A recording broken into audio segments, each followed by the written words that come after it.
السلام علیکم ورحمۃ اللہ وبرکاتہ۔ الحمد للہ رب العالمین، اللہم صلی علی محمد وعلی آل محمد وعلی اصحاب محمد۔ تفسیر ابن کثیر کی نشست نمبر کے ساتھ آپ کی خدمت میں حاضر ہیں۔ اس کا مطالعہ ہم نے سٹارٹ کیا ہوا ہے، تو آئیے آیت نمبر 33، 35 اور 36 سے اس کا آغاز کرتے ہیں۔ تو یہ آیات شروع ہو رہی ہیں ان اللہ اصطفیٰ سے اور ختم ہو رہی ہیں من الشیطان الرجیم کے اوپر، یعنی 36ویں آیت ختم ہو رہی ہے من الشیطان الرجیم کے اوپر۔ ان تینوں آیات کا ترجمہ کرتے ہیں 33، 34، 35 اور 36 نمبر آیات کا۔ 4 آیات ہیں یہ۔ بے شک اللہ تعالیٰ نے تمام جہاں کے لوگوں میں سے آدم کو اور نوح کو اور ابراہیم کے خاندان کو اور عمران کے خاندان کو انتخاب فرمایا کہ یہ سب آپس میں ایک دوسرے کی نسل سے ہیں، اور اللہ ہے سنتا اور جانتا۔ جب عمران کی بیوی نے کہا اے میرے رب، میرے پیٹ میں جو ہے اسے میں نے تیرے نام آزاد کرنے کی نذر مانی، تو میری طرف سے قبول فرما، یقیناً تو خوب سننے والا اور پوری طرح جاننے والا ہے۔ جب بچی تولد ہوئی تو کہنے لگی پروردگار مجھے تو لڑکی ہوئی، اللہ تعالیٰ کو خوب معلوم ہے کہ کیا اولاد ہوئی ہے، اور لڑکا لڑکی جیسا نہیں، میں نے اس کا نام مریم رکھا، اسے میں تیری پناہ میں دیتی ہوں اور اس کی اولاد کو شیطان مردود کے شر سے۔ یہاں آیت نمبر 36 کا ترجمہ مکمل ہوا۔ آئیے 33 سے 36 نمبر کی آیت کی تفسیر مفسر نے کیا بیان کیا اس کو ہم یہاں سے اس کا مطالعہ کرتے ہیں۔ ان آیات کے اندر یعنی اللہ تعالیٰ نے ان تمام بزرگ حضرات کو جو جہاں پر برگزیدگی عطا فرمائی، عنایت فرمائی، حضرت آدم علیہ السلام کو اپنے ہاتھ سے پیدا کیا، اپنی روح ان میں پھونکی، ہر چیز کے نام انہیں بتلائے، جنت میں انہیں بسایا، پھر اپنی حکمت کے اظہار کے لیے زمین پر اتار دیا۔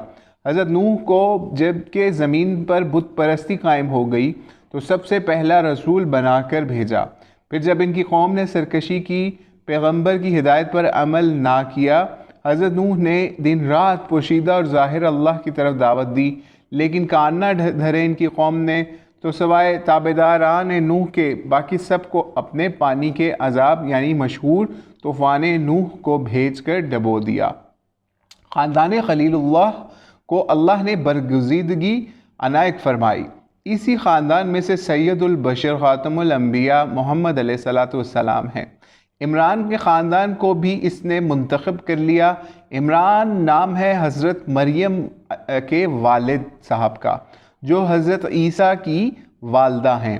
ان کا نسب بقول محمد بن اسحاق یہ ہے کہ عمران بن ہاشم بن میثا بن خرقیہ بن ابراہیم بن غرایا، کافی لمبا نسب یہاں پر لکھا جا رہا ہے، اور آخر میں پھر بتایا جا رہا ہے کہ سلیمان بن داؤد بھی ان کے نسب میں آتے ہیں۔ حضرت عیسیٰ علیہ السلام بھی حضرت ابراہیم علیہ السلام کی ہی نسل سے ہیں۔ اس کا مفصل بیان سورہ انعام کی تفسیر میں آئے گا انشاءاللہ تعالی۔ اچھا، آگے نئی ہیڈنگ یہاں باندھی جا رہی ہے، نظر صرف اللہ کے نام سے ہے۔ اچھا جی، تو یہاں پہ لکھتے ہیں کہ حضرت عمران کی بیوی صاحبہ کا نام جو مریم کی والدہ تھی، حنہ بنت فاقوز تھا۔ محمد بن اسحاق فرماتے ہیں انہیں اولاد نہیں ہوتی تھی۔ ایک دن ایک چڑیا کو دیکھا کہ وہ اپنے بچوں کو پھرا رہی ہے، تو انہیں ولولہ اٹھا اور اللہ تعالیٰ سے اسی وقت دعا کی اور خلوص کے ساتھ اللہ کو پکارا۔ اللہ تعالیٰ نے بھی ان کی دعا قبول فرمائی اور اسی رات انہیں حمل ٹھہر گیا۔ جب حمل کا یقین ہو گیا تو نظر مانی کہ اللہ تعالیٰ مجھے جو اولاد دے گا اسے بیت المقدس کی خدمت کے لیے اللہ کے نام پر آزاد کر دوں گی۔ پھر اللہ سے دعا کی پروردگار تو میری اس مخلصانہ نظر کو قبول فرما، تو میری دعا کو سن رہا ہے اور تو میری نیت کو بھی خوب جان رہا ہے۔ اب یہ تو معلوم نہ تھا کہ لڑکا ہوگا یا لڑکی۔ جب بچہ تولد ہوا یعنی بچے کی پیدائش ہوئی، دیکھا وہ لڑکی ہے، اور لڑکی تو اس قابل نہیں کہ وہ مسجد مقدس کی خدمت انجام دے سکے، اس لیے تو لڑکا ہونا چاہیے۔ تو عاجزی کے طور پر اپنی مجبوری جناب باری تعالیٰ میں ظاہر کی کہ اے اللہ میں تو اسے تیرے نام پر وقف کر چکی تھی، لیکن مجھے تو لڑکی ہوئی، واللہ اعلم بما وضعت بھی پڑھا گیا، یعنی یہ قول بھی حضرت حنہ کا تھا۔ تو کہا کہ اللہ تعالیٰ خوب جانتا ہے کہ میرے ہاں لڑکی ہوئی، اور تا کے جزم کے ساتھ بھی یہ لفظ آیا ہے، بہرحال یہاں پہ قرأت کا فرق بھی بتایا جا رہا ہے۔ اچھا، اور یہ بھی فرمان اللہ کا یہ فرمان ہے کہ اللہ تعالیٰ کو بخوبی معلوم ہے کہ کیا اولاد ہوئی ہے اور کیا اس سے مرد عورت برابر نہیں، اس میں اس کا نام مریم رکھتی ہوں، یعنی انہوں نے پھر ان کا نام مریم رکھ دیا۔ اگلی ہیڈنگ باندھی جا رہی بچے کا نام رکھنا اور عقیقہ کرنا۔ اس سے ثابت ہوتا ہے جس دن بچہ پیدا ہو اس دن نام رکھنا بھی جائز ہے، کیونکہ ہم سے پہلے لوگوں پہلی شریعت میں بھی یہ ہے، اور یہاں بیان کیا گیا ہے اور اس کی تردید نہیں کی گئی بلکہ اسے ثابت اور مقرر رکھا گیا ہے۔ اسی طرح حدیث شریف میں بھی ہے کہ رسول اللہ علیہ السلام نے فرمایا، آج رات میرے ہاں لڑکا ہوا، میں نے اس کا نام اپنے باپ حضرت ابراہیم کے نام پر ابراہیم رکھا۔ ملاحظہ ہو صحیح بخاری اور مسلم کی روایت۔ حضرت انس بن مالک اپنے بھائی کو جب کہ وہ تولد ہوئے لے کر رسول اللہ علیہ السلام کی خدمت میں حاضر ہوئے، آپ علیہ السلام نے انہیں اپنے ہاتھ سے گھٹی دی اور ان کا نام عبداللہ رکھا۔ یہ حدیث بھی بخاری و مسلم میں موجود ہے۔ ایک اور حدیث میں آتا ہے، ایک شخص نے آ کر کہا، یا رسول اللہ صلی اللہ علیہ وآلہ وسلم، میرے ہاں رات کو بچہ ہوا ہے، کیا نام رکھوں؟ فرمایا، عبد الرحمن رکھو۔ ایک اور حدیث میں ہے کہ ابو اسید کے ہاں بچہ پیدا ہوا تو آپ کی خدمت میں لے کر مسجد نبوی میں حاضر ہوئے، آپ علیہ السلام نے اپنے دست مبارک سے اس بچے کو گٹھی دیں، یہ مطالبہ انہوں نے کیا، اور آپ علیہ السلام اس کی طرف متوجہ ہو گئے، بچے کا خیال نہ رہا، حضرت ابو سعید نے بچے کو واپس گھر بھیج دیا۔ جب آپ فارغ ہوئے تو بچے کی طرف نظر ڈالی تو اسے ناپا کر گھبرا کر پوچھا کہ اس کا نام منذر رکھو، یعنی ڈرا دینے والا۔ ٹھیک، مسند احمد اور سنن میں ایک حدیث مروی ہے جسے امام ترمذی صحیح کہتے ہیں، رسول اللہ علیہ السلام نے فرمایا، ہر بچہ اپنے عقیقہ میں گروی ہے، 7ویں دن عقیقہ کرے، یعنی جانور ذبح کرے اور نام رکھے اور بچے کا سر منڈوائے۔ حضرت زبیر بن بکار کی روایت جس میں رسول اللہ علیہ السلام نے اپنے صاحبزادے حضرت ابراہیم کا عقیقہ کیا اور نام ابراہیم رکھا، یہ حدیث سندن ثابت نہیں ہے، اور صحیح حدیث اس کے خلاف موجود ہے، لیکن تطبیق بھی ہو سکتی ہے۔ اس نام کی شہرت اس دن ہوئی ہے، واللہ عالم۔ حضرت مریم کی والدہ صاحبہ پھر اپنی بچی اور اس کی ہونے والی اولاد کو شیطان کے شر سے اللہ کی پناہ میں دیتی ہیں۔ اللہ تعالیٰ نے مائی صاحبہ کی اس دعا کو بھی قبول فرمایا۔ چنانچہ مسند عبد الرزاق میں ہے کہ رسول السلام فرماتے ہیں، ہر بچے کو شیطان اس کی پیدائش کے وقت ٹھوکا دیتا ہے یا اس سے وہ چیخ کر رونے لگتا ہے، لیکن مریم و حضرت عیسیٰ اس سے بچے رہے۔ اس حدیث کو بیان فرما کر حضرت ابو ہریرہ فرماتے ہیں، اگر تم چاہو تو اس آیت کو پڑھ لو جس کی ہم اس وقت تفسیر پڑھ رہے ہیں۔ یہ حدیث صحیح بخاری اور مسلم میں بھی موجود ہے۔ یہ حدیث اور بھی کتابوں میں مختلف الفاظ سے مروی ہے، کسی میں ایک یا دو چوکے مارتا ہے کا ذکر ہے، ایک حدیث میں صرف حضرت عیسیٰ کا بھی ذکر ہے کہ شیطان نے انہیں چوکا مارنا چاہا لیکن انہیں نہ لگا، پردے میں لگ کر رہ گیا۔ صحیح۔ آگے آیت نمبر 37 آ رہی ہے، فتقبلہا سے شروع ہو رہی ہے اور من یشاء بغیر حساب کے اوپر آخر ہو رہا ہے۔ اس آیت کا 37 نمبر ترجمہ پڑھتے ہیں، پس اسے اس کے رب یا پروردگار نے اچھی طرح قبول فرمایا اور اسے بہترین طریق پر بڑھایا، اس کی خیر خبر لینے والا زکریا کو بنایا۔ جب کبھی زکریا ان کے حجرے میں جاتے، ان کے پاس روزی رکھی ہوئی پاتے تو پوچھا، اے مریم، یہ روزی تمہارے پاس کہاں سے آئی ہے؟ تو وہ جواب دیا انہوں نے، قالت ہوا من عند اللہ، یعنی جواب دیا کہ یہ اللہ کے پاس سے ہے، بے شک اللہ جسے چاہے بے شمار رزق دے یا روزی دے۔ اب اس کی تفسیر پر چلتے ہیں۔ آیت نمبر 37، اللہ تعالیٰ خبر دیتا ہے کہ حضرت حنہ کی نظر کو اللہ تعالیٰ نے بخوشی قبول فرمایا اور اسے بہترین طور پر نشوونما بخشی، ظاہری خوبی بھی عطا فرمائی اور باطنی خوبی سے بھی بھرپور کر دیا، اپنے نیک بندوں میں ان کی پرورش کرائی تاکہ علم اور خیر اور دین سیکھ لیں۔ حضرت زکریا کو ان کا کفیل بنایا۔ ابن اسحاق تو فرماتے ہیں یہ اس لیے کہ حضرت مریم یتیم ہو گئی تھی، لیکن دوسرے بزرگ فرماتے ہیں کہ قحط سالی کی وجہ سے ان کی کفالت کا بوجھ حضرت زکریا نے اپنے ذمہ لیا تھا۔ ہو سکتا ہے دونوں وجہیں مل گئی ہوں، واللہ عالم۔ ابن اسحاق وغیرہ کی روایت سے معلوم ہوتا ہے حضرت زکریا ان کے خالو تھے، بعض لوگ کہتے ہیں ان کے بہنوئی تھے، جیسے معراج والی صحیح حدیث میں ہے کہ حضرت یحییٰ اور حضرت عیسیٰ سے ملاقات کی، جو دونوں خالہ زاد بھائی ہیں۔ صحیح بخاری کی مناقب الانصار سے یہ روایت یہاں پیش کی جا رہی ہے۔ ابن اسحاق کے قول پر یہ حدیث ٹھیک ہے، کیونکہ اصطلاح میں عرب میں ماں کی خالہ کے لڑکے کو بھی خالہ زاد بھائی کہہ دیتے ہیں۔ پس ثابت ہوا حضرت مریم سلام اللہ علیہا اپنی خالہ کی پرورش میں تھی۔ صحیح حدیث میں رسول اللہ السلام نے حضرت حمزہ کی یتیم صاحبزادی عمرہ کو ان کی خالہ حضرت جعفر بن ابو طالب کی بیوی صاحبہ کے سپرد کیا تھا اور فرمایا تھا خالہ مقام ماں کے ہے۔ اگلی ہیڈنگ یہاں پر باندھی جا رہی ہے حضرت مریم اور بعض کرامات کا تذکرہ۔ اب اللہ تعالیٰ حضرت مریم کی بزرگی اور ان کی کرامات کا بیان فرماتا ہے کہ حضرت زکریا جب کبھی ان کے پاس ان کے حجرے میں جاتے تو بے موسمی میوے یا پھل دیکھتے کے پاس جاتے، مثلا جاڑوں میں گرمیوں والے میوے اور گرمیوں میں جاڑے کے میوے۔ حضرت اکرمہ، مجاہد، سعید بن جبیر اور دیگر فرماتے ہیں کہ اس آیت کی تفسیر میں یہی فرماتے ہیں۔ حضرت مجاہد سے بھی یہی مروی ہے۔ یہاں رزق سے مراد علم اور وہ صحیفے ہیں جن میں علمی باتیں ہوتی تھیں، لیکن اول قول ہی زیادہ صحیح ہے۔ اس آیت میں اولیاء اللہ کی کرامات کی دلیل ہے، اس کے ثبوت میں بھی بہت سی احادیث بھی آئی ہیں۔ حضرت زکریا علیہ السلام ایک دن پوچھ بیٹھے کہ مریم تمہارے پاس یہ روزیاں کہاں سے آتی ہیں؟ تو صدیقہ نے جواب دیا اللہ کے پاس سے، وہ جسے چاہے بے حساب رزق دیتا ہے۔ مسند حافظ ابو یعلا میں حدیث ہے کہ حضور علیہ السلام پر کئی دن بغیر کچھ کھائے گزر گئے، بھوک سے آپ کو تکلیف ہونے لگی، اپنی بیویوں کے گھر وہ آئے لیکن کہیں بھی کچھ نہ پایا۔ حضرت فاطمہ کے پاس آئے اور دریافت کیا بچی تمہارے پاس کچھ ہے، میں کچھ کھا لوں، بہت بھوک لگ رہی ہے۔ وہاں سے بھی یہی جواب ملا حضور پر میرے ماں باپ صدقے ہوں، کچھ بھی نہیں۔ اللہ تعالیٰ کے نبی اللہم صلی وسلم علیہ وہاں سے نکلے ہی تھے کہ حضرت فاطمہ کی لونڈی نے 2 روٹیاں اور گوشت کا ٹکڑا حضرت فاطمہ کے پاس بھیجا۔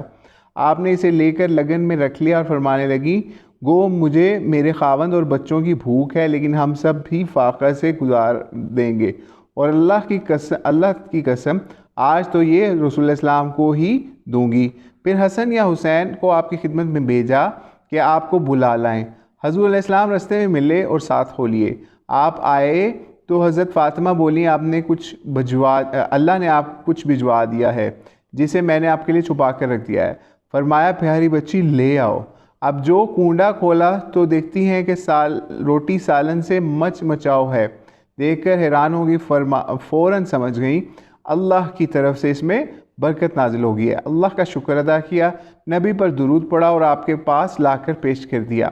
آپ نے بھی اسے دیکھ کر اللہ کی تعریف فرمائی اور دریافت فرمایا کہ بیٹی یہ کہاں سے آیا؟ جواب دیا ابا جان اللہ کے پاس سے، وہ جسے چاہے بے حساب روزی دے۔ آپ نے فرمایا اللہ کا شکر ہے پیاری بچی، اللہ تعالیٰ نے بنی اسرائیل کی تمام عورتوں کی سردار جیسا کر دیا، یعنی حضرت فاطمہ کو۔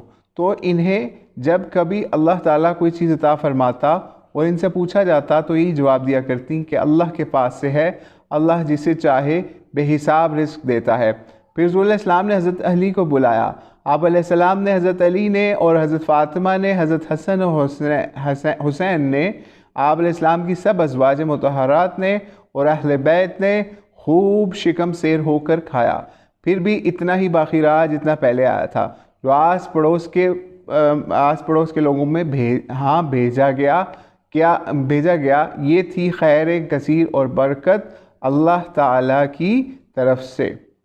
شیخ البانی نے بہرحال اس روایت کو ضعیف قرار دیا ہے، سلسلۃ الضعیفہ کا ریفرنس بھی یہاں دیا جا رہا ہے، جو بھی اوپر ایک واقعہ پورا کھانے سے ریلیٹڈ بیان ہوا۔ اچھا آگے چلتے ہیں۔ حضرت زکریا علیہ السلام کی دعا سے ریلیٹڈ یہاں پر آگے آیات آ رہی ہیں، آیت نمبر 38 سے آیت نمبر 41۔ ہنالک دعا زکریا ربہ سے شروع ہو رہی ہے یہ آیات اور ختم ہو رہی ہیں بالعشی والابکار۔ اچھا جی، ترجمہ کرتے ہیں ان آیات کا 38 سے 41 تک۔ اسی جگہ زکریا نے اپنے رب سے دعا کی کہ اے میرے رب مجھے اپنے پاس سے پاکیزہ اولاد عطا فرما، بے شک تو دعا سننے والا ہے۔ پس فرشتوں نے اسے آواز دی جبکہ وہ حجرے میں کھڑا ہوا نماز پڑھ رہا تھا، اللہ تعالیٰ تجھے یحییٰ کی یقینی خوشخبری دیتا ہے جو اللہ کے کلمہ کی سچائی کرنے والا اور سردار اور عورتوں سے بے رغبت اور نبی ہے، نیک لوگوں میں سے۔ کہنے لگے اے میرے رب میرے ہاں بچہ کیسے پیدا ہوگا، میں بالکل بوڑھا ہو گیا ہوں اور میری بیوی بانجھ ہے۔ فرمایا اسی طرح اللہ تعالیٰ جو چاہے کرتا ہے۔ کہنے لگے پروردگار میرے لیے اس کی کوئی نشانی مقرر کر دے تاکہ فرمایا نشان یہ ہے کہ 3 دن تک تو لوگوں سے بات نہ کر سکے گا، صرف اشارے سے سمجھائے گا، تو اپنے رب کا ذکر بکثرت کر اور صبح و شام اس کی تسبیح بیان کرتا رہے۔ اب ان آیات کی 38 سے 41 نمبر کی تفسیر پڑھتے ہیں۔ زکریا علیہ السلام کی دعا۔ حضرت زکریا نے دیکھا کہ اللہ تعالیٰ حضرت مریم کو بے موسم میوہ دیتا ہے، جاڑوں میں گرمیوں کے پھل اور گرمیوں میں جاڑوں کے پھل میوے ان کے پاس رکھے ہوتے ہیں، تو باوجود اپنے پورے بڑھاپے کے اور اپنی باوجود بیوی کے بانجھ ہونے کے علم کے آپ بھی بے موسم میوے یعنی نیک اولاد طلب کرنے لگے۔ چونکہ یہ طلب بظاہر ایک ناممکن چیز تھی، اس لیے نہایت پوشیدگی سے یہ دعا مانگی جیسے ہے نداء خفیہ۔ اچھا، یہاں پہ ریفرنس دیا جا رہا ہے سورہ مریم کی آیت نمبر 3 پہ۔ یہ اپنے رب عبادت خانے میں ہی تھے جو فرشتوں نے انہیں آواز دی، انہیں سنا کر کہا آپ کے ہاں ایک لڑکا ہوگا جس کا نام یحییٰ رکھنا۔ ساتھ ہی یہ بھی فرما دیا یہ بشارت ہماری طرف سے نہیں بلکہ اللہ کی طرف سے ہے۔ یحییٰ نام کی یہ وجہ ہوئی کہ ان کی حیات ایمان کے ساتھ ہوگی، وہ کلمہ کی یعنی حضرت عیسیٰ بن مریم کی تصدیق کریں گے۔ حضرت ربیع بن انس فرماتے ہیں سب سے پہلے حضرت عیسیٰ کی نبوت کو تسلیم کرنے والے بھی حضرت یحییٰ ہیں۔ حضرت قتادہ کا قول ہے کہ حضرت یحییٰ ٹھیک حضرت عیسیٰ کی روش اور آپ کے طریق پر تھے۔ حضرت ابن عباس فرماتے ہیں دونوں خالہ زاد بھائی تھے۔ حضرت یحییٰ کی والدہ حضرت مریم سے اکثر ذکر کیا کرتی تھی میں اپنے پیٹ کی چیز کو تیرے پیٹ کی چیز کو سجدہ کرتی ہوئی پاتی ہوں۔ یہ تھی حضرت یحییٰ کی تصدیق دنیا میں آنے سے بیشتر سب سے پہلے حضرت عیسیٰ علیہ السلام کی سچائی انہوں نے ہی جانی۔ یہ حضرت عیسیٰ سے عمر میں بڑے تھے۔ سید کے معنی حلیم اور بردبار کے ہیں، ٹھیک ہے، یعنی کہ یہاں پر سید کا لفظ ہو رہا ہے استعمال من اللہ وسیدا وحصورا، تو یہاں پر بتایا جا رہا ہے کہ یہاں پر جو سید کے معنی استعمال ہو رہے ہیں وہ حلیم بردبار کے، علم و عبادت میں بڑھا ہوا، متقی، پرہیزگار، فقیہہ، علم خلق و دین میں سب سے افضل، جسے غصہ اور غضب مغلوب نہ کر سکے، شریف اور کریم کے ہیں۔ حصور کے معنی ہے جو عورتوں کے پاس نہ آ سکے، جس کے ہاں نہ اولاد ہو نہ جس میں شہوت کا پانی ہو۔ اس معنی کی ایک مرفوع حدیث بھی ابن ابی حاتم میں ہے۔ حضور علیہ السلام نے یہ لفظ تلاوت کر کے زمین سے کچھ اٹھایا اور فرمایا اس کا عضو اس جیسا تھا۔ یہ روایت بھی ضعیف میں بیان ہو رہی ہے۔ حضرت عبداللہ بن عمر بن عاص فرماتے ہیں کہ ساری مخلوق میں حضرت یحییٰ ہی اللہ سے بے گناہ ملیں گے۔ پھر آپ نے یہ الفاظ پڑھے اور زمین سے کچھ اٹھایا اور فرمایا حصور اسے کہتے ہیں جس کا عضو اس جیسا ہو۔ حضرت یحییٰ بن سعید قطان نے اپنی کلمہ کی انگلی سے اشارہ کیا۔ بہرحال یہ بھی روایت ضعیف ہے، اس لیے ہمیں اس طرح کی ضعیف روایت سے بچنے کی ضرورت ہے۔ اس کے بعد حضرت زکریا کو دوسری بشارت دی جاتی ہے کہ وہ تمہارا لڑکا نبی ہوگا۔ یہ بشارت پہلی خوشخبری سے بھی بڑھ گئی۔ جب بشارت آ چکی تو حضرت زکریا کو خیال پیدا ہوا کہ بظاہر اسباب تو اس کا ہونا محال ہے، تو کہنے لگے اے اللہ میرے ہاں بچہ کیسے پیدا ہو سکتا ہے، میں تو بوڑھا، پھوس میری بیوی بالکل بانجھ۔ فرشتے نے اس وقت جواب دیا کہ اللہ کا امر سب سے بڑا ہے، اس کے پاس کوئی چیز انہونی نہیں ہوتی، کوئی کام بھاری پڑے وہ نہ کسی کام سے عاجز ہے، اس کا ارادہ ہو چکا وہ اسی طرح کرے گا۔ اب حضرت زکریا اللہ سے اس کی علامت طلب کرنے لگے تو ذات باری سبحانہ تعالیٰ کی طرف سے اشارہ کیا گیا۔ نشان یہ ہے کہ تو 3 دن تک لوگوں سے بات نہ کر سکے گا، تندرست صحیح سالم، لیکن زبان سے لوگوں سے بات چیت نہیں کی جائے گی، صرف اشاروں سے کام لینا پڑے گا. ٹھیک ہے. اچھا اگلی آیات پر چلتے ہیں. آیات نمبر ہے یہاں پر 42، 43 اور 44. وَإِذْ قَالَتِ الْمَلَائِكَةُ یا مریم سے شروع ہو رہی ہیں آیات اور ختم ہو رہی ہے آیت نمبر 44 یا 44 اِذْ يَخْتَصِمُونَ کے اوپر. ترجمہ پڑھتے ہیں. جب فرشتوں نے کہا اے مریم اللہ تعالیٰ نے تجھے برگزیدہ کر لیا اور تجھے پاک کر دیا اور سارے جہاں کی عورتوں میں سے تجھے انتخاب کر لیا. اے مریم تم اپنے رب کی اطاعت کیا کر اور سجدہ کرتی رہ اور رکوع کرنے والوں کے ساتھ رکوع کر. یہ خبر غیب کی خبروں میں سے ہے جسے ہم تیری طرف وحی سے پہنچاتے ہیں. تو ان کے پاس نہ تھا جبکہ وہ اپنی قلمیں ڈال رہے تھے کہ مریم کو ان میں سے کون پالے، اور نہ تو ان کے جھگڑے کے وقت تو ان کے پاس تھا. آیت نمبر 44 کا ترجمہ یہاں پہ ختم ہو رہا ہے. 42، 43 اور 44 نمبر آیات. اب ان آیات کی تفسیر پڑھتے ہیں. یہاں بیان ہو رہا ہے کہ اللہ تعالیٰ کے حکم سے مریم کو فرشتوں نے خبر پہنچائی کہ اللہ نے انہیں ان کی عبادت کی کثرت، ان کی دنیا سے بے رغبتی، ان کی شرافت اور شیطانی وسواس سے دوری کی وجہ سے اپنے قرب خاص کا درجہ عنایت فرمایا ہے اور تمام جہاں کی عورتوں پر انہیں خاص فضیلت دے رکھی ہے. صحیح مسلم شریف کی روایت میں ہے، ابو ہریرہ سے روایت ہے، فرماتے ہیں رسول اسلام نے فرمایا جتنی عورتیں اونٹ پر سوار ہونے والیاں ہیں ان میں سے بہتر عورتیں قریش کی ہیں جو اپنے چھوٹے بچوں پر بہت ہی شفقت اور پیار کرنے والی، اپنے خاوند کی چیزوں کی پوری حفاظت کرنے والی ہیں. حضرت مریم بنت عمران اونٹ پر کبھی سوار نہیں ہوئی. ریفرنس بخاری کا دی جائے. بخاری مسلم کی ایک اور حدیث میں ہے کہ رسول اللہ السلام کی حدیث منسوب ہے کہ عورتوں میں سب سے بہتر عورت حضرت مریم بنت عمران اور عورتوں میں سب سے بہتر عورت حضرت خدیجہ بنت خویلد ہیں. ترمذی کی حدیث میں ساری دنیا کی عورتوں میں سے تجھے مریم بنت عمران، خدیجہ بنت خویلد، فاطمہ بنت آسیہ اور فرعون کی بیوی آسیہ کی بیویاں، یعنی عورتوں میں سے بتایا جا رہا ہے کہ 4 کون سی ایسی پوری دنیا یا پورے عالموں کی عورتوں میں کون سی عورتیں فضیلت والی ہیں. پھر فرشتے فرماتے ہیں کہ اے مریم تو خشوع خضوع رکوع و سجود میں رہا کر، اللہ تبارک تعالیٰ تجھے اپنی قدرت کا ایک عظیم نشان بنانے والا ہے، اس لیے تجھے اپنے رب کی طرف پوری رغبت رکھنی چاہیے. قنوت کے معنی یہاں پر اطاعت کے ہیں جو حاضری اور عاجزی اور دل کی حاضری کے ساتھ ہو، جیسا ایک اور جگہ ارشاد ہوتا ہے وَلَهُ مَنْ فِي السَّمَاوَاتِ وَالْأَرْضِ كُلٌّ لَهُ قَانِتُونَ. ریفرنس دیا جا رہا ہے سورۃ الروم کا، یعنی اسی کی ماتحتی اور ملکیت میں زمین اور آسماں کی ہر چیز ہے، سب کے سب اس کے محکوم اور تابع فرمان ہے. ابن ابی حاتم کی ایک مرفوع حدیث میں ہے کہ قرآن میں جہاں کہیں قنوت کا لفظ آیا ہے اس سے مراد اطاعت گزاری ہے. صحیح. آگے چلتے ہیں. قرآن حضرت زکریا کے نام نکلا. یہ اہم خبریں بیان کر کے اللہ فرماتا ہے کہ اے نبی ان باتوں کا علم تمہیں صرف میری وحی سے ہوا اور ورنہ تمہیں کیا خبر.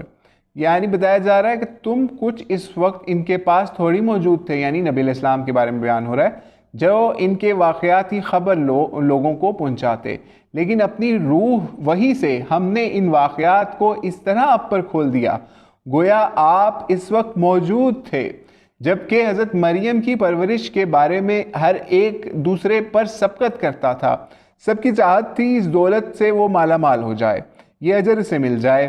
جب آپ کی والدہ صاحبہ آپ کو لے کر بیت المقدس کی مسجد سلیمانی میں تشریف لائیں اور وہاں کے خادموں سے جو حضرت موسیٰ کے بھائی ہارون کی نسل میں سے تھے کہا میں انہیں اپنی نظر کے مطابق اللہ پر آزاد کر چکی ہوں، تم اسے سنبھالو. یہ ظاہر ہے کہ یہ لڑکی ہے، یہ بھی معلوم ہے کہ حیض کی حالت میں عورتیں مسجد میں نہیں آ سکتی.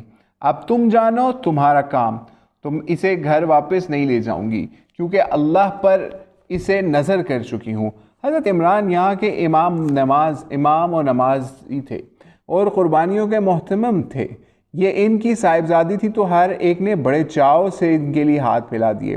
ادھر حضرت زکریا نے اپنا حق اور جتایا کہ میں رشتے میں بھی ان کا خالو ہوتا ہوں تو یہ لڑکی مجھے ملنی چاہیے، لیکن اور لوگ راضی نہ ہوئے۔ آخر قرعہ ڈالا گیا۔ قرعہ میں سب نے اپنی وہ کلمیں ڈالی جن سے تورات لکھتے تھے، تو قرعہ حضرت زکریا علیہ السلام کے نام نکلا۔ یہاں پر روایت طبری کی پیش کی جا رہی ہے، اور یہی اس سعادت سے مشرف ہوئے۔ دوسری مفصل روایتوں میں یہ بھی ہے کہ نہر اردن پر جا کر یہ قلمیں ڈالی گئیں۔ پانی کے بہاؤ کے ساتھ جو قلم نکل جائے وہ نہیں، اور جس کا قلم ٹھہر جائے وہ حضرت مریم کا کفیل بنے۔ چنانچہ سب کی قلمیں تو بانی بہا لے گیا، حضرت زکریا کا قلم ٹھہر گیا بلکہ الٹا اوپر کو چڑھنے لگا، تو قرعے میں ان کا نام نکلا۔ دوسرے قریب کی رشتہ داری تھی۔ پھر یہ خود ان کے سردار امام عالم بلکہ اللہ کے نبی تھے، پس انہی کو حضرت مریم کی کفالت سونپی گئی۔ آگے آ رہی ہیں آیات 45، 46 اور 47۔ ان کا ترجمہ پڑھتے ہیں۔ وَإِذْ قَالَتِ الْمَلَائِكَةُ سے شروع ہو رہی ہے اور ختم ہو رہی ہے فَإِنَّمَا يَقُولُ لَهُ كُن فَيَكُون کے اوپر 47 ختم ہوتی ہے آیت۔ ترجمہ پڑھ رہے ہیں۔ جب فرشتوں نے کہا اے مریم اللہ تعالیٰ تجھے اپنی ایک بات کی یقینی خوشخبری دیتا ہے جس کا نام مسیح بن مریم ہے، جو دنیا اور آخرت میں ذی عزت ہے اور ہے بھی وہ میری نزدیکی والوں میں سے۔ وہ لوگوں سے اپنے گہوارے میں باتیں کرے گا، ادھیڑ عمر میں بھی اور نیک لوگوں میں سے ہوگا۔ کہنے لگی اے اللہ مجھے لڑکا کیسے ہوگا، حالانکہ مجھے تو کسی انسان نے ہاتھ بھی نہیں لگایا۔ وَلَمْ يَمْسَسْنِي بَشَرٌ، فرشتے کہنے لگے اسی طرح اللہ تعالیٰ جو چاہے پیدا کرتا ہے، جب کبھی وہ کسی کام کو کرنا چاہتا ہے تو صرف یہ کہتا ہے فَإِنَّمَا يَقُولُ لَهُ كُن فَيَكُون، تو وہ یہ صرف کہہ دیتا ہے کہ ہو جا تو وہ ہو جاتا ہے۔ اب ان آیات 45 سے 47 تک کی تفسیر یہاں پر پڑھنے جا رہے ہیں۔ یہ خوشخبری حضرت مریم کو فرشتے سنا رہے ہیں کہ انہیں ایک لڑکا ہوگا بڑی شان والا، جو اللہ کے کلمہ کن کے کہنے سے ہوگا۔ یہی تفسیر ہے کہ اللہ کے فرمان مصدقا بکلمات من اللہ، اس کے بارے میں یہاں پر ریفر کیا جا رہا ہے آل عمران کی آیت نمبر 39 کو۔ اس کی تفسیر میں جیسا کہ جمہور نے ذکر کیا، جو بیان اس سے پہلے گزر چکا، اس کا نام مسیح ہوگا۔ عیسیٰ بیٹا مریم کا ہر مومن اسے اسی نام سے پہچانے گا۔ مسیح نام ہونے کی وجہ یہ ہے کہ زمین میں وہ بکثرت سیاحت کریں گے۔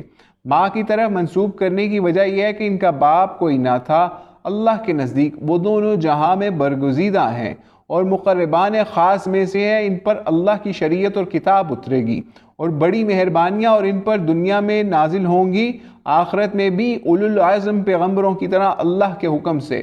جس کے لیے اللہ تعالیٰ چاہے گا وہ شفاعت کریں گے، اور جو قبول ہو جائے گا صلوات اللہ وسلامہ علیہم اجمعین، وہ جو اپنے جھولے میں ادھیڑ عمر میں باتیں کریں گے، یعنی اللہ وحدہ لا شریک کی عبادت کی لوگوں کو بچپن میں ہی دعوت دیں گے، جو ان کا معجزہ ہوگا۔ بڑی عمر میں بھی جب اللہ تعالیٰ ان کی طرف وحی کرے گا، وہ اپنے قول و فعل میں صحیح علم رکھنے والے اور عمل صالح کرنے والے ہوں گے۔ ایک حدیث میں ہے کہ بچپن میں کلام حضرت عیسیٰ نے کیا، جریج کے ساتھی نے اور حدیث میں ایک اور بچے کا کلام کرنا بھی مروی ہے، تو یہ 3 ہوئے۔ ریفرنس دیا جا رہا ہے ابن ابی حاتم کا اور بخاری کا۔ حضرت مریم اس بشارت کو سن کر اپنی مناجات میں کہنے لگی اے اللہ مجھے بچہ کیسے ہوگا، میں نے تو نکاح نہیں کیا، نہ میرا ارادہ نکاح کرنے کا ہے، نہ میں ایسی بدکار ہوں، حاشا للہ۔ اللہ عز و جل کی طرف سے فرشتے نے جواب میں کہا اللہ کا امر بہت بڑا ہے، اس سے کوئی چیز عاجز نہیں کر سکتی، وہ جو چاہے پیدا کر دے۔ اس نقطے کو خیال میں رکھنا چاہیے۔ حضرت زکریا کے اس سوال کے جواب میں اس لفظ کو یفعلو تھا، یہاں لفظ یخلقو ہے، یعنی پیدا کرتا ہے، اس لیے کہ کسی باطل پرست کو کوئی شبہ کا موقع نہ رہے اور صاف لفظوں میں حضرت عیسیٰ کا اللہ کی مخلوق ہونا معلوم ہو جائے۔ پھر اس کی مزید تاکید فرمائی اور کہا کہ کام کو جب کرنا ہوتا ہے صرف وہ کہہ دیتا ہے ہو جا اور وہ ہو جاتا ہے، اس کے حکم کے بعد ڈھیل اور دیر نہیں لگتی، جیسے اور جگہ پر بھی کہا گیا ہے۔ اس کا ترجمہ کچھ ہے، ہمارے صرف ایک مرتبہ کے حکم سے ہی بلا تاخیر فی الفور آنکھیں جھپکتے ہی وہ کام ہو جاتا ہے، ہمیں دوبارہ اسے کہنا نہیں پڑتا۔ آگے آیات آ رہی ہیں 48، 49، 50 اور 51۔ وَيُعَلِّمُهُ الْكِتَابَ وَالْحِكْمَةَ وَالتَّوْرَاةَ وَالْإِنْجِيلَ، اور 51 نمبر آیت ختم ہو رہی ہے ھذا صراط مستقیم کے اوپر۔ ان کا ترجمہ پڑھتے ہیں، اللہ سے اسے لکھنا اور حکمت اور تورات اور انجیل سکھائے گا، وہ بنی اسرائیل کی طرف رسول ہوگا، میں تمہارے پاس تمہارے رب کی نشانی لایا ہوں، میں تمہارے لیے پرندے کی شکل کی طرح کا پرندہ بناتا ہوں، پھر اس میں پھونک مارتا ہوں تو وہ اللہ کے حکم سے پرندہ بن جاتا ہے، اللہ کے حکم سے پیٹ کے اندھے اور کوڑی کو اچھا کر دیتا ہوں، مردے کو زندہ کر دیتا ہوں، اور جو کچھ تم کھاؤ اور جو کچھ اپنے گھروں میں ذخیرہ کرو میں تمہیں بتا دیتا ہوں، اس میں تمہارے لیے بڑی نشانیاں ہیں اگر تم ایماندار ہو، میں تورات کا سچانے والا ہوں، اور جو میرے سامنے ہے میں اس لیے آیا ہوں تم پر بعض وہ چیزیں حلال کروں جو تم پر حرام کر دی گئی ہیں، اور میں تمہارے پاس رب کی نشانی لایا ہوں، تم اللہ سے ڈرو، میری فرما برداری کرو، یقین مانو میرا اور تمہارا رب ایک اللہ ہی ہے، تم سب اسی کی عبادت کرو، یہی سیدھی راہ ہے۔ اب یہاں پر ہم 48 سے 51 نمبر آیات کی تفسیر پڑھتے ہیں، جس میں حضرت عیسیٰ کے عظیم الشان معجزات کا بیان ہے۔ فرشتے حضرت مریم سلام اللہ علیہ سے کہتے ہیں، تیرے اس لڑکے یعنی حضرت عیسیٰ کو پروردگار عالم لکھنا سکھائے گا، حکمت سکھائے گا۔ لفظ حکمت کی تفسیر سورہ بقرہ میں گزر چکی، اور اسے تورات سکھائے گا، اور اسے موسیٰ بن عمران پر جو اتری تھی، اور انجیل سکھائے گا جو حضرت عیسیٰ پر اتری، چنانچہ آپ کو یہ دونوں کتابیں حفظ تھیں، انہیں بنی اسرائیل کی طرف اپنا رسول بنا کر بھیجے گا۔ اس بات کے کہنے کے لیے میرا یہ معجزہ دیکھو کہ مٹی لی، اس کا پرندہ بنایا، پھر پھونک مارتے ہی وہ سچ مچ کا جیتا جاگتا پرندہ بن کر سب کے سامنے اڑنے لگا، یہ اللہ کے حکم سے ہے، اس کے فرمان سے تھا، حضرت عیسیٰ کی اپنی قدرت سے نہیں، یہ ایک معجزہ تھا جو آپ کی نبوت کا نشان تھا۔ اکمہ کے اس اندھے کو کہتے ہیں جسے دن کے وقت دکھائی نہ دے اور رات کو دکھائی دے، بعض نے کہا اکمہ اس نابینا کو کہتے ہیں جسے دن کو دکھائی دے مگر رات کو دکھائی نہ دے، بعض کہتے ہیں بھینگا اور ترچھا اور کانا مراد ہے، بعض کا قول یہ بھی ہے جو ماں کے پیٹ سے بالکل اندھا پیدا ہوا، یعنی یہاں یہی ترجمہ زیادہ مناسب ہے کیونکہ اس میں معجزے کا کمال یہی ہے، مخالفین کو عاجز کرنے کے لیے یہ صورتحال صورتوں سے اعلیٰ ہے۔ ابرص سفید داغ والے کوڑی کو کہتے ہیں، ایسے بیمار کو بھی اللہ کے حکم سے حضرت عیسیٰ اچھا کر دیتے تھے، اور مردوں کو بھی اللہ کے حکم سے آپ زندہ کر دیتے تھے۔ اکثر علماء کا قول ہے ہر زمانے کے نبی کو اس زمانے والوں کی مناسبت سے خاص معجزات باری تعالیٰ عطا فرمائے جاتے ہیں۔ حضرت موسیٰ کے زمانے میں جادوگروں کا بڑا چرچا تھا، جادوگروں کی بڑی عظیم قدر و تعظیم تھی، تو اللہ نے آپ کو وہ معجزہ عطا کیا کہ تمام جادوگروں کی آنکھیں کھل گئیں، ان پر حیرت طاری ہو گئی اور انہیں کامل یقین ہو گیا یہ تو اللہ واحد قہار کی طرف سے عطیہ کردہ ہے، جادو ہرگز نہیں، چنانچہ ان کی گردنیں جھک گئیں، یکلختہ حلقہ بگوش اسلام ہو گئے، بالآخر اللہ کے مقرب بندے بن گئے۔ حضرت عیسیٰ کے زمانے میں طبیبوں حکیموں کا دور تھا، طابل اطباء اور ماہر حکیم، علم طبیات کے پورے عالم اور لاجواب کامل فن استاد موجود تھے، بس آپ کو وہ معجزے دیے گئے جن سے وہ سب عاجز تھے، بھلا مادر زاد اندھوں کو بالکل بینا کر دینا اور کوڑیوں کو اس مہلک بیماری سے اچھا کر دینا، اتنا ہی نہیں بلکہ جمادات جو محض بے جان ہیں اس میں روح ڈال دینا اور قبروں میں سے مردوں کو زندہ کر دینا، یہ کسی کے بس کی بات ہے بھلا؟ صرف اللہ کے حکم سے بطور معجزہ یہ باتیں آپ سے ظاہر ہوئیں۔ ٹھیک اسی طرح آپ علیہ السلام تشریف لائے۔ اس وقت فصاحت و بلاغت، نکتہ رسی اور بلند خیالی بول چال میں نزاکت اور لطافت کا زمانہ تھا۔ اس فن میں بلند پایا شاعروں نے وہ کمال حاصل کر لیا تھا کہ دنیا کے ان کے قدموں پر جھک پڑتی تھی۔ پس حضور علیہ السلام کو ایسی کتاب عطا فرمائی، ان سب کو جو مانتی ہوئی بجلیاں مان پڑ گئیں، اور کلام اللہ کے نور سے نے انہیں ہی نیچا کر دیا۔ یقین کامل ہو گیا کہ انسانی کلام نہیں، تمام دنیا سے کہہ دیا گیا، اور جتا جتا کر، بتا بتا کر، سنا سنا کر، منادی کر کے، بار بار اعلان دے کر کہا گیا، کوئی ہے جو اس جیسا کلام لا سکے؟ اکیلے اکیلے نہیں، سب مل جاؤ، انسان ہی نہیں جنات کو بھی اپنے ساتھ شامل کر لو، پھر سارے قرآن کے برابر نہیں، صرف 10 صورتوں کے برابر ہی صحیح، اور اچھا یہ بھی نہ صحیح، ایک صورت اس کے مثل تو بنا لو۔ لیکن سب کی کمریں ٹوٹ گئیں، ہمتیں پست ہو گئیں، گلے خشک ہو گئے، زبان گنگ ہو گئی، اور آج تک ساری دنیا سے نہ بن پڑا اور نہ کبھی ہو سکے گا۔ بھلا کہاں کلام اللہ اور کہاں مخلوق کا کلام؟ پس اس زمانے کے اعتبار سے اس معجزے نے اپنا اثر کیا، اور مخالفین کو ہتھیار ڈالتے ہی بن پڑی، اور جوگ در جوگ لوگ اسلامی حلقہ بڑھتا گیا۔ پھر حضرت مسیح کا اور معجزہ بیان ہو رہا ہے۔ آپ نے فرمایا اور کر کے دکھایا، جو کوئی تم میں آج اپنے گھر میں جو کچھ لے کھا کر آیا ہوگا، میں اسے بھی اللہ کے بتائے سے بتا دوں گا۔ یہی نہیں بلکہ کل کے لیے جو اس نے تیار کی ہوگی، مجھے اللہ کے معلوم کرانے سے معلوم رہتا ہے۔ یہ سب میری سچائی کی دلیل ہے جو میں تمہیں تعلیم دے رہا ہوں، اور برحق ہے اگر تم میں ایمان ہی نہیں تو پھر کیا میں اپنے سے پہلی تورات کو بھی ماننے والا، اس کی سچائی کا دنیا میں اعلان کرنے والا ہوں۔ میں تم پر بعض وہ چیزیں حلال کرنے آیا ہوں جو مجھ سے پہلے تم پر حرام کی گئی ہیں۔ اس سے ثابت ہوتا ہے حضرت عیسیٰ نے تورات کے بعض احکام منسوخ کیے۔ کوئی اس کے خلاف مفسرین کا خیال ہے، لیکن بات درست یہی ہے۔ بعض حضرات فرماتے ہیں تورات کا کوئی حکم آپ نے منسوخ نہیں کیا، البتہ بعض حلال چیزوں میں جو اختلاف تھے بڑھتے گویا حرمت پر اجماع ہو چکا تھا، حضرت عیسیٰ نے ان کی حقیقت بیان فرمائی، ان کے حلال ہونے پر مہر کر دی، جیسے قرآن نے ایک اور جگہ پر بتایا کہ میں تمہارے بعض آپس کے اختلافات میں فیصلہ صاف کر دوں گا، واللہ عالم۔ پھر فرمایا میرے پاس اپنی سچائی کی دلیلیں موجود ہیں، تم اللہ سے ڈرو، میرا کہا مانو۔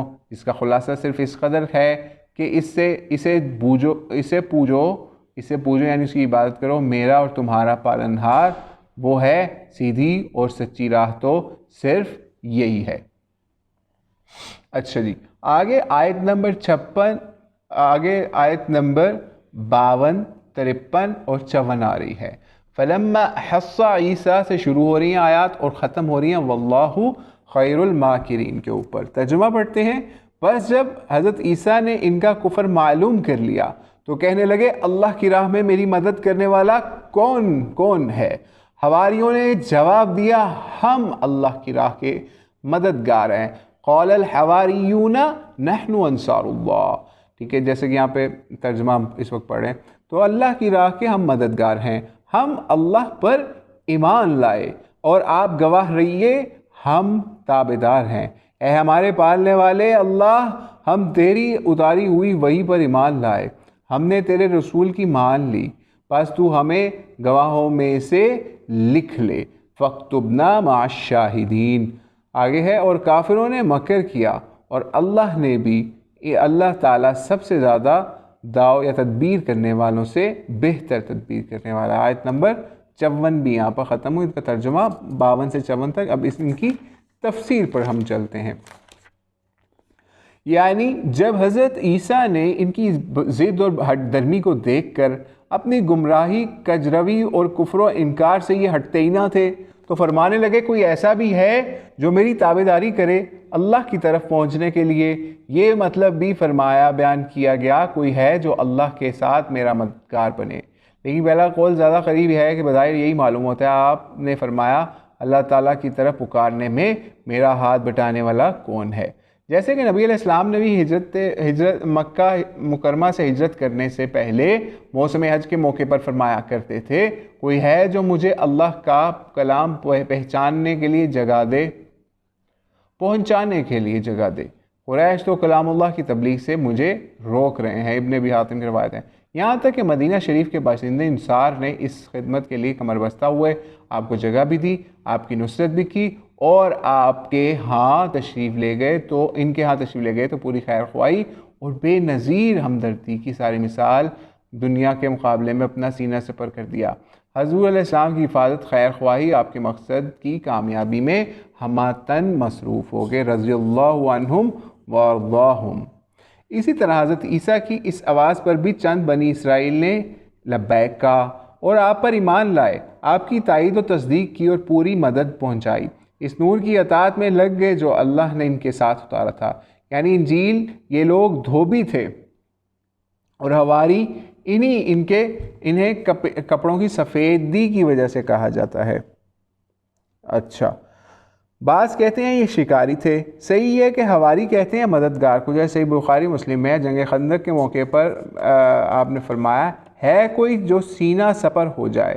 اس آواز کو سنتے حضرت زبیر تیار ہو گئے، آپ نے دوبارہ یہ فرمایا، پھر حضرت زبیر نے ہی قدم اٹھایا۔ حضور علیہ السلام نے فرمایا ہر نبی کے حواری ہوتے ہیں، میرا حواری زبیر ہے۔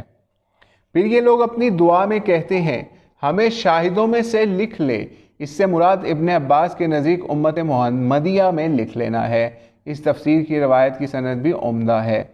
پھر بنی اسرائیل کے اس ناپاک گروہ کا ذکر ہو رہا ہے جو حضرت عیسیٰ کے جانی دشمن تھے، انہیں مروا دینے اور سولی دینے کا قصد رکھتے تھے، جنہوں نے اس زمانے کے بادشاہ کے کان حضرت عیسیٰ کی طرف سے بھرے تھے کہ یہ شخص لوگوں کو بہکاتا پھرتا ہے، ملک میں بغاوت کر رہا ہے، رعایا کو بگاڑ رہا ہے، باپ بیٹوں میں فساد برپا کر رہا ہے، بلکہ اپنی خباثت، خیانت، کذب اور دروغ میں یہاں تک بڑھ گئے ہیں کہ آپ کو زانیہ کا بیٹا کہا معاذ اللہ، اور بڑے بڑے بہتان آپ پر باندھے، یہاں تک کہ بادشاہ بھی دشمن جان بن گیا۔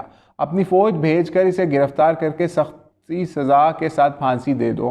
فوج یہاں سے جاتی ہے، جس گھر میں آپ تھے اسے چاروں طرف سے گھیر لیتی ہے، ناکہ بندی کر کے گھر میں گھستے ہیں، لیکن اللہ آپ کو ان مکاروں کے ہاتھ سے صاف بچا لیتا ہے۔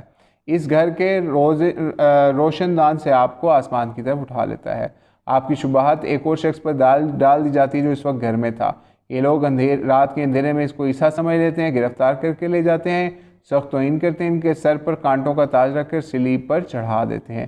بس یہی ان کے ساتھ اللہ تعالیٰ کا تدبیر کرنا تھا، جس کو یہاں مکر لکھا ہوا ہے، بہرحال ہم اس مکر کو تدبیر کہہ رہے ہیں۔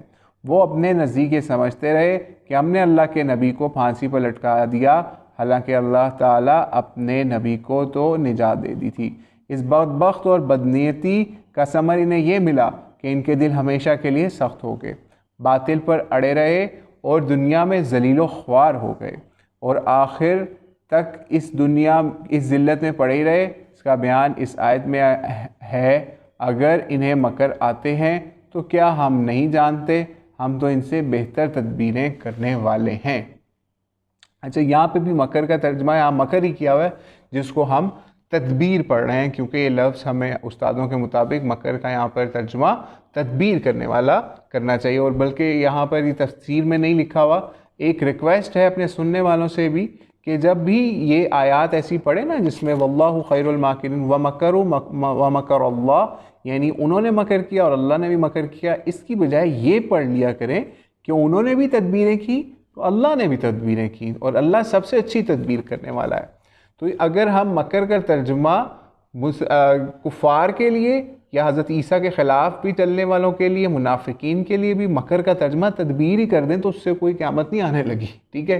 تو یہ ہمارا کمنٹ تھا کہ ہمیں مکر کا ترجمہ تدبیر ہی کرنا چاہیے، چاہے وہ اللہ کے لیے کریں چاہے کسی اور کے لیے بھی کریں۔ تو یہ ہمارا اپنے چند الفاظ ہیں جو یہاں پہ ہم نے شامل کیے۔ بہرحال اب ہم اس کی واپس چلتے ہیں۔ آیت نمبر 55 اور 56 اب آگے شروع ہو رہی ہیں۔ اچھا، آیت نمبر 55 ہے، 56 ہے، 57 ہے اور 58 ہے یہاں پر آگے، ٹھیک ہے؟ ابھی ہم ان پہ چلتے ہیں۔ آیت نمبر 55 سے شروع کر رہے ہیں، 55 سے 58 تک کو یہ شروع ہو رہی ہے اذ قال اللہ یا عیسیٰ انی متوفیکا سے، اور ختم ہو رہی ہے یہ 58 نمبر آیت جو ہے وہ، اس میں جائیں تو وہ ختم ہو رہی ہے ذالک نتلوہ علیک من الآیات والذکر الحکیم کے اوپر۔ ترجمہ کرتے ہیں ان آیات کا، جب اللہ تعالیٰ نے فرمایا اے عیسیٰ میں تجھے پورا لینے والا ہوں اور تجھے اپنی جانب اٹھانے والا ہوں اور تجھے کافروں سے پاک کرنے والا ہوں اور تیرے تابعداروں کو کافروں کے اوپر رکھنے والا ہوں، قیامت کے دن تک پھر تم سب کا لوٹنا میری طرف ہے، میں ہی تمہارے آپس کے تمام تر اختلافات کا فیصلہ کر دوں گا، پس کافروں کو تو میں دنیا میں اور آخرت میں سخت عذاب کروں گا اور ان کا کوئی مددگار نہ ہوگا، وما لہم من الناصرین۔ لیکن ایمان والوں اور نیک اعمال اور والوں کو اللہ تعالیٰ ان کا ثواب پورا پورا دے گا۔ اللہ تعالیٰ ظالموں سے محبت نہیں کرتا۔ یہ جسے ہم تیرے سامنے پڑھ رہے ہیں آیات ہیں، ذالک نتلوہ علیک من الآیات، آیات ہیں اور حکمت والی نصیحت ہے اس کے اندر۔ آئیے ان کی تفسیر پڑھتے ہیں۔ حضرت عیسیٰ کا آسمانوں پر اٹھایا جانا، اس کا یہاں پر بیان ہو رہا ہے۔ قتادہ رحمہ اللہ نے بعض مفسرین فرماتے ہیں مطلب یہ ہے کہ میں تجھے اپنی طرف اٹھا لوں گا، پھر اس کے بعد تجھے فوت کر دوں گا۔ ابن عباس فرماتے ہیں یعنی میں تجھے مارنے والا ہوں۔ وہب بن منبع رحمہ اللہ فرماتے ہیں اللہ نے آپ کو اٹھاتے وقت شروع دن میں 3 ساعت تک فوت کر دیا تھا۔ ابن اسحاق کہتے ہیں نصارہ کا خیال ہے کہ اللہ نے آپ کو 7 ساعت تک فوت رکھا پھر زندہ کیا۔ وہب فرماتے ہیں کہ 3 دن تک موت رہی پھر زندہ کر کے اٹھا لیا۔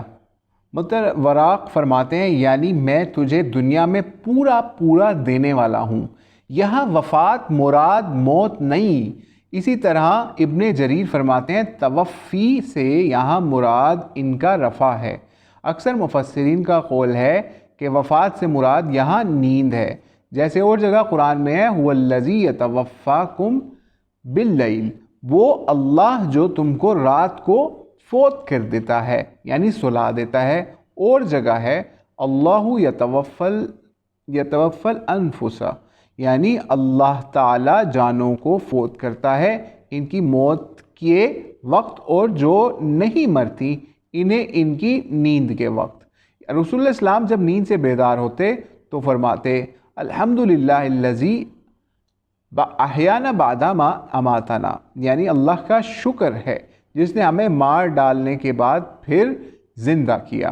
اور جگہ بھی فرمایا وَبِكُفْرِهِمْ شہیدن تک بھی آیت یہ کہہ رہے ہیں پڑھی جائے تو یہاں بتایا جا رہا ہے کہ ان کے کفر کی وجہ سے حضرت مریم پر بہتان عظیم باندھ لینے کی بنا پر، اور اس کے باعث وہ کہتے ہیں کہ ہم نے مسیح عیسیٰ بن مریم رسول کو قتل کر دیا، حالانکہ نہ قتل کیا اور نہ صلیب دی، لیکن ان کے شبہ میں ڈال دیا گیا۔ موت ہی کا ضمیر کا مرجع حضرت عیسیٰ ہیں، یعنی تمام اہل کتاب حضرت عیسیٰ پر ایمان لائیں گے جب کہ وہ قیامت سے پہلے زمین پر اتریں گے۔ اس کا تفصیلی بیان عنقریب آ رہا ہے انشاءاللہ۔ بس اس وقت تمام اہل کتاب ان پر ایمان لائیں گے، کیونکہ نہ وہ جزیہ لیں گے اور نہ سوائے اسلام کے کوئی اور بات قبول کریں گے۔ ابن ابی حاتم میں حضرت حسن انی متوفی کا کی تفسیر سے مروی ہے کہ ان پر نیند ڈال دی گئی اور نیند کی حالت میں ہی اللہ نے انہیں اٹھا لیا۔ حضرت حسن فرماتے ہیں رسول اللہ اسلام نے یہودیوں سے فرمایا حضرت عیسیٰ مرے نہیں، وہ تمہاری طرف قیامت سے پہلے لوٹنے والے ہیں۔ اب یہاں بیان ہو رہا ہے کہ جب کہ ہمارے حضرت محمد علیہ السلام کو اللہ نے اپنا برگزیدہ رسول بنا کر دنیا میں بھیجا تو آپ پر جو لوگ ایمان لائے ان کا ایمان اللہ کی ذات پر بھی تھا، اس کے فرشتوں پر بھی تھا، اس کی کتابوں پر بھی، اس کے تمام رسولوں پر بھی تھا۔ بس حقیقت میں نبیوں کے سچے تابع فرمان لوگ یہی تھے، یعنی امت محمد، اس لیے کہ یہ نبی امی عربی خاتم الرسل سید اولاد آدم کے ماننے والے تھے اور رسول اللہ اسلام کی تعلیم حقانیت کو سچا مانتے تھے۔ دراصل ہر نبی کے سچے تابع دار صحیح معنی میں امتی کہلانے کے مستحق یہی لوگ تھے، کیونکہ ان لوگوں نے جو اپنے تئیں حضرت عیسیٰ کی امت کہہ دیتے تھے دین عیسوی کو بالکل مسخ اور فسخ کر دیا تھا، یعنی حضرت عیسیٰ کا بتایا جا رہا ہے کہ ان کے امتی جو ہیں ان کی تعلیمات سے پھر گئے تھے۔ علاوہ ازیں پیغمبر آخر الزماں کا دین بھی اور تمام اگلی شریعتوں کا ناسخ تھا، پھر محفوظ رہنے والا تھا، جس کا ایک شوشہ بھی قیامت تک بدلنے کا نہیں۔ اس لیے اس آیت کے وعدے کے مطابق اللہ نے کافروں پر اس امت کو غلبہ دیا اور یہ مشرق سے لے کر مغرب تک چھا گئے، ملکوں کو اپنے پاؤں تلے رون دیا اور بڑے بڑے جابر اور کٹے کافروں کی گردنیں مروڑ دی، دولتیں ان کے پیروں میں آ گئیں، فتح و غنیمتیں ان کی رکابیں چومنے لگیں، مدتوں کی پرانی سلطنتوں کے تخت انہوں نے الٹ دیے، کسریٰ کی عظیم الشان سلطنت ان کے بھڑکتے ہوئے آتش کدے ان کے ہاتھوں ویران اور سرد ہوئے، قیصر کا تاج و تخت ان اللہ والوں نے تخت و تاراج کیا اور انہیں مسیح پرستی کا خوب مزہ چکھایا، ان کے خزانوں کو اللہ واحد کی رضامندی اور اس کے سچے رسول کے دین کی اشاعت میں کھول کر خرچ کر دیا۔ یعنی اب یہ آگے چلتے ہیں کہ ہماری دعا ہے کہ ہر زمانے میں اللہ اس کا حامی رہے اور ناصر رہے اور روئے زمین میں کفار پر انہیں غلبہ رکھے اور انہیں سمجھ دے نہ یہ اللہ کے سوا کسی کی عبادت کرے نہ محمد علیہ السلام کے سوا کسی کی اطاعت کرے۔ یہی اصل ہے اسلام کی اور یہی گھر ہے اور عروج دنیاوی کا۔ میں نے اس سب کو ایک علیحدہ کتاب میں جمع کر دیا، یعنی یہ بتایا جا رہا ہے یہاں پہ ان کی طرف سے کہ یہاں پر ایک آ رہی ہے روایت بھی بیان کی جا رہی ہے، صحیح مسلم یہ غالباً ہے کہ آپ کی امت کا آخری گروہ قسطنطینیہ کو فتح کرے گا اور وہاں کے تمام خزانے اپنے قبضہ میں کر لے گا، اور رومیوں میں ان کی وہ گمسان لڑائی ہوگی کہ اس کی نظیر سے دنیا خالی ہو۔ پھر فرمایا اے نبی یہ بھی حقیقت حضرت عیسیٰ کی اور ان کی ابتدا پیدائش کی اور ان کے امر کی جو اللہ تعالیٰ نے لوح محفوظ سے آپ کی طرف بذریعہ وحی کے اتار دی، جس میں کوئی شک و شبہ نہیں، جیسے سورہ مریم میں فرمایا عیسیٰ ابن مریم یہی ہے، یہی ان کی سچی حقیقت ہے جس میں تم شک و شبہ میں پڑے ہوئے ہو۔ اللہ کو تو لائق ہی نہیں کہ اس کی اولاد ہو، وہ اس سے بالکل پاک ہے، وہ جو کرنا چاہتا ہے وہ کر دیتا ہے، وہ بس کہتا ہے کہ ہو جا اور وہ ہو جاتا ہے۔ یہاں پر آیت نمبر 58 تک کی ہم نے تفسیر اور ترجمہ جو ہے اس کا آج مطالعہ کیا تفسیر ابن کثیر سے، اور یہ ابھی ہماری سورہ آل عمران کی آیت نمبر 58 کا یہاں پر اختتام ہوتا ہے۔ تو اللہ سے دعا ہے جو ہم نے پڑھا اس کو ہمارے دلوں کے اندر راسخ کر دے، اور اس میں جو ہم سے غلطی ہوئی یا یہ اس کی تفسیر کرنے والے سے کوئی لفظی یا اور کوئی لغزش ہوئی تو اللہ کریم ان علماء کو بھی معاف فرمائے اور ہمیں بھی ان علماء کی نیک چیزوں کو پکڑنے والا اور ان کی پھیلائی ہوئی